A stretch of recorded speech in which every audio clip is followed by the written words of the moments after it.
Fresno State at Boise State, Friday night ESPN2. Now, Marco, typically I turn to you and ask what bettors need to know. Well, I told you what bettors need to know last week in Boise, and you unwisely contradicted me, so let's talk about it. Your point was, and it was a subtle point, though incorrect, that Boise was going to be somehow deflated because it seemed impossible that they were going to be able to make the BCS championship game. My point is, if recent history tells us anything, that there's so much uncertainty until the final BCS comes out, both with the voters, with what the computers think, with who's going to win and lose. And lo and behold, Boise covers last week, and they've closed the gap to such a degree that most people are projecting that if Boise wins out, they're going to pass TCU off of TCU not losing, just having a close game. So do you want to explain what you learned from what I taught you last week? What's your best bet record compared to mine? Okay. The situation, it did. What a difference 1 week makes. And in that 1 week, Boise State put the pedal to the metal, won their game in a blowout.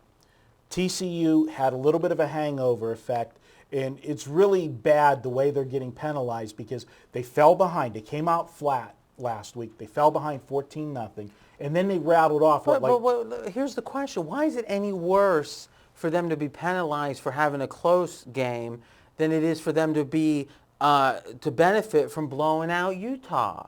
If winning big is good, then winning close is less good. That just is common sense, right? It is, but it's a whole nother debate. You're creating a climate in college football that I don't like.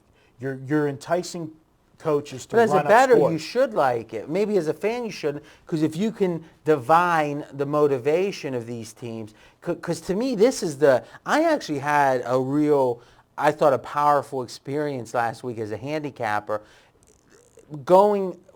leaning towards Boise, knowing there was a premium on them. And for the consistent listeners, what we said was maybe the premium is warranted and maybe it's even not enough. And then they end up covering. And then I always fade Notre Dame, but I thought it was a unique spot that I didn't want to fade Notre Dame. And both of them came through where I would have been wrong if I would have went with my instincts. And I really believe that's the prototypical difference between a new school wise guy and an old school wise guy. The old school guys, and we know them, no matter what, they're taking the home dog, getting more than the touchdown. You don't even have to guess who they're on. You know who they're on. The new school guys are either going to pass those games occasionally, they're actually going to lay the points when it's warranted. And I think with this Boise team, you've got a great team with a great coach that can name the score in many spots. And to me, why in the world take the dog in that spot until the premium is just too extreme, which I'm not sure if it is this week or not, but I don't think it is. Well, it's a game again. I'm not going to make a play on. You're going to have a play on. I think there is a premium on it. And again, it's the same question as last week. Is it enough? The other thing that you didn't mention that hurt TCU with the close the gap is not only did they have a close game, but the team that they pounded, that gave them all of the credence, beating Utah, turned around and laid an egg in Notre Dame. That hurt them also. And the fact that Boise's last two games, why people think they're going to leapfrog them, and I happen to agree now, is they play Fresno State this week, and then they've got Nevada next week. And the Nevada so Boise has the national championship in their sights. Unless I'm mistaken, Alabama's going to be favored against Auburn. Doesn't mean that they can't, Auburn can't win. But right now, Boise has a heck of a chance to be playing Oregon in the national championship game. So I think their motivation is max. I'm going to give a couple more stats, but before I do, then give my projection. Any other specific elements of this game? You know what? I'm just going to pass this to you. That's it. So just sit there and look pretty, as you say sometimes. All right. Fresno is 1-8 on Fridays. Now, we all know the Friday games are just different. It's the home crowd and is a key. It's the short week. And this is a team that, a 9-game sample is almost doing as bad as you can at 1-9 ATS on Friday. That makes me lean Boise. But even more so, I think they can name the score. And I think that people don't get, usually when you have a premium team, people are like, betting them so much. Like if you go back to the old Miami teams or the Nebraska teams in the mid-90s, you could not bet them over the course of 30 games and think you were going to be up more than a couple units, and if anything, down a few, because they were known to be so good. They were such a premium. There was such a premium on them. Check out these stats. Boise, 38-14 ATS at home.